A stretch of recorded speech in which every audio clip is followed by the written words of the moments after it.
Assalamualaikum warahmatullahi wabarakatuh.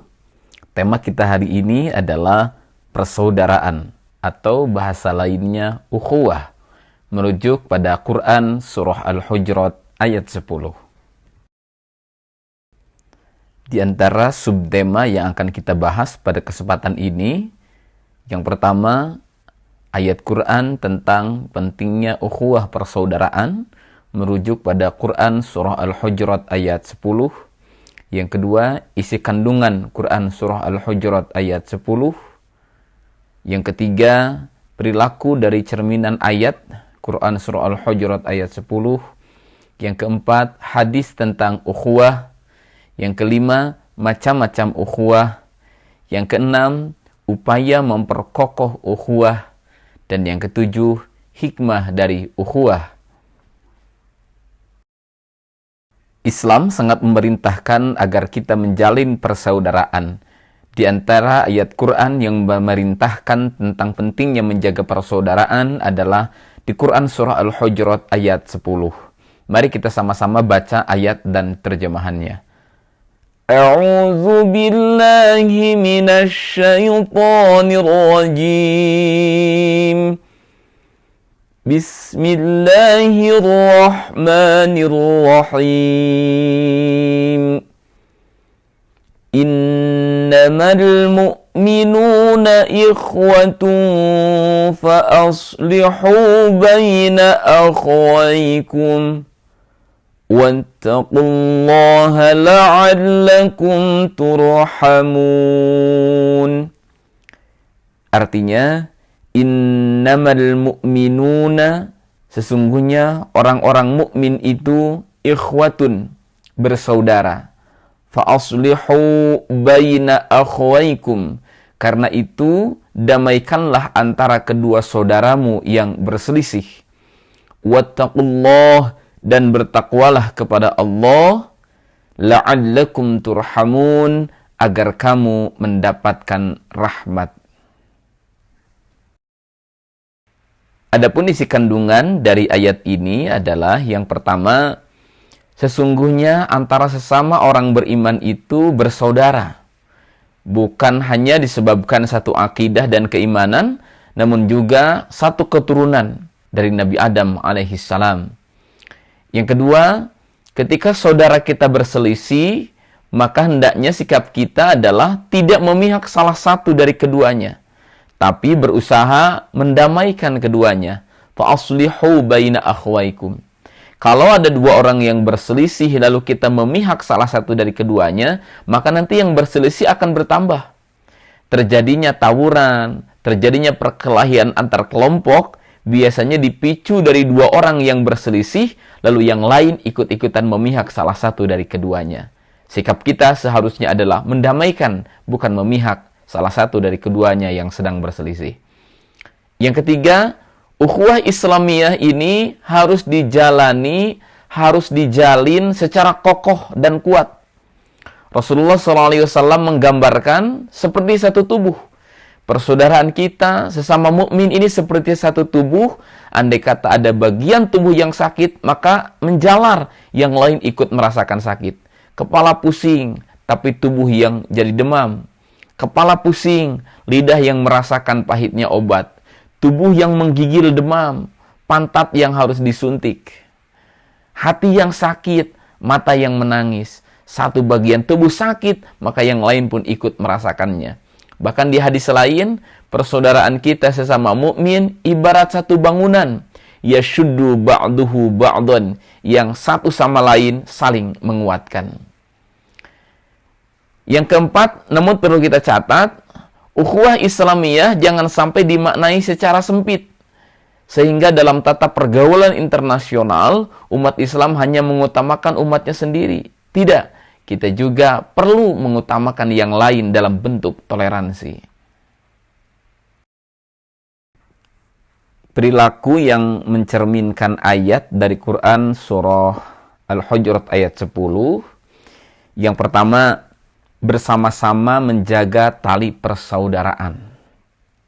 Yang kedua, menjauhi sifat fanatisme sempit. Fanatik boleh, tapi jangan fanatisme sempit.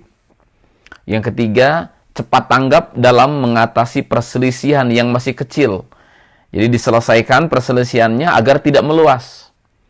Yang keempat, menunjukkan bahwa Islam itu indah, damai, dan kompatibel dalam tata pergaulan bermasyarakat, berbangsa, serta tata hubungan internasional. Berikut ini adalah salah satu hadis tentang persaudaraan. Haddatsana Qutaibah bin Sa'idin, telah menceritakan kepada kami Qutaibah bin Sa'id. Haddatsana Laitsun an Uqailin, telah menceritakan kepada kami Laits dari Uqail, an Zuhri dari Zuhri, an Salim dari Salim, an abihi dari bapaknya, anna Rasulullah sallallahu alaihi wasallam qala, bahwasannya Rasulullah sallallahu alaihi wasallam telah bersabda, al-muslimu akhul muslim, seorang muslim dengan muslim yang lainnya adalah bersaudara. Jadi kita sesama muslim ini bersaudara. La yazlimuhu wa la yuslimuhu. Maka karena kita bersaudara, tidak boleh berbuat zalim dan aniaya kepada saudaranya yang muslim. Jadi kita tidak boleh berbuat zalim, tidak boleh berbuat aniaya dengan sesama muslim. Man kana fi hajati akhihi, barang siapa yang membantu kebutuhan saudaranya, kanallahu fi hajatihi, maka Allah akan memenuhi kebutuhannya. Wa man farraja an muslimin kurbatan, farrajallahu anhu biha kurbatan min kurbi yaumil qiyamah. Dan barang siapa yang membebaskan seorang muslim dari satu kesulitan, maka Allah akan membebaskannya dari kesulitan pada hari kiamat. Wa man satara musliman satarahullahu yaumal qiyamah, dan barang siapa yang menutupi aib seorang muslim, maka Allah akan menutupi aibnya pada kiamat kelak. Ada 3 macam persaudaraan atau ukhuwah yang setidaknya harus kita jaga dalam tata kehidupan. Yang pertama, ukhuwah Islamiyah, persaudaraan atas dasar satu akidah Islam. Sesama muslim, apapun mazhabnya, apapun ormas Islamnya, kita tetap bersaudara. Sekalipun kita berbeda negara, kalau kita sesama umat Islam, kita tetap bersaudara. Namanya ukhuwah Islamiyah, persaudaraan atas dasar satu akidah Islam. Yang kedua, ada ukhuwah watoniyah, persaudaraan sebangsa dan setanah air. Sekalipun kita beda suku, beda bahasa, beda adat istiadat, ataupun beda agama, tapi karena kita tinggal di tanah air yang sama Indonesia, maka kita bersaudara. Itu namanya ukhuwah watoniyah. Yang ketiga, ukhuwah insaniyah atau ukhuwah basyariyah, persaudaraan sesama manusia. Sekalipun beda suku, beda bahasa, bahkan beda negara, bahkan beda agama, tapi karena kita sesama manusia, sesama makhluk Allah yang diciptakan sebagai manusia, maka kita bersaudara. Maka nanti ada istilah humanisme, memanusiakan manusia. Terlepas agamanya apa, terlepas negaranya dari mana. Kalau kita mau nolong orang, kita nggak nanya dulu agamanya, kita nggak nanya dulu negaranya dari mana, kita nggak nanya dulu sukunya apa. Tolonglah dulu dia, karena dia adalah manusia yang harus diperlakukan secara manusiawi. Gitu. Namanya ukhuwah insaniyah, ukhuwah basyariyah. Lalu bagaimana caranya upaya memperkokoh persaudaraan atau ukhuwah? Yang pertama, tidak akan berbuat zalim dan tidak akan membiarkannya terzalimi. Jangan sesekali kita berbuat zalim, karena itu akan merusak persaudaraan, dan kita pun tidak boleh membiarkan diri kita terzalimi. Yang kedua, saling menguatkan persaudaraan itu dengan cara yang pertama ta'aruf. Ta'aruf apa? Saling mengenal. Saling mengenal antara satu dan yang lainnya. Nanti kalau sudah saling mengenal, yang kedua ada tafahum. Apa tafahum? Kita bisa saling memahami. Karena sudah kenal, kita bisa memahami. Bahkan yang ketiga nanti ada ta'awun. Apa ta'awun? Ta'awun ini artinya saling tolong-menolong. Bahkan di atas ta'awun nanti ada takaful, menanggung beban bersama. Kesulitanmu adalah kesulitanku juga, ditanggung bersama-sama. Bahkan yang lebih hebat ada isar.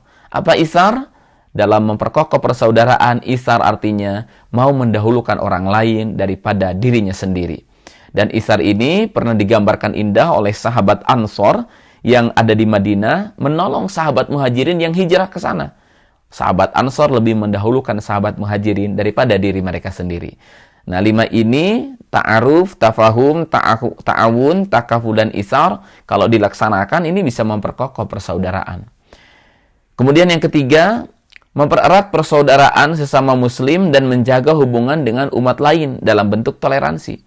Dengan sesama muslim, kita tentu harus menjaga persaudaraan yang digambarkan kuat oleh Rasulullah seperti satu tubuh, yang digambarkan kuat oleh Rasulullah seperti satu bangunan.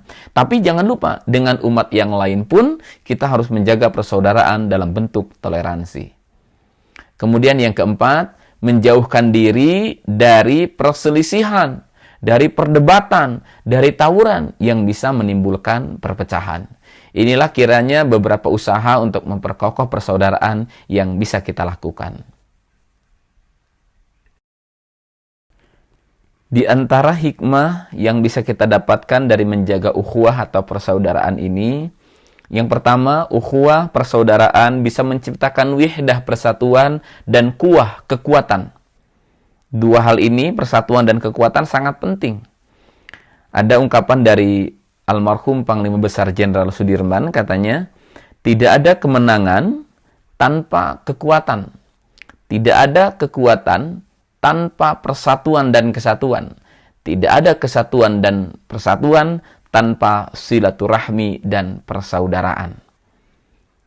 Yang kedua, ukhuwah atau persaudaraan ini menciptakan mahabbah, cinta dan kasih sayang.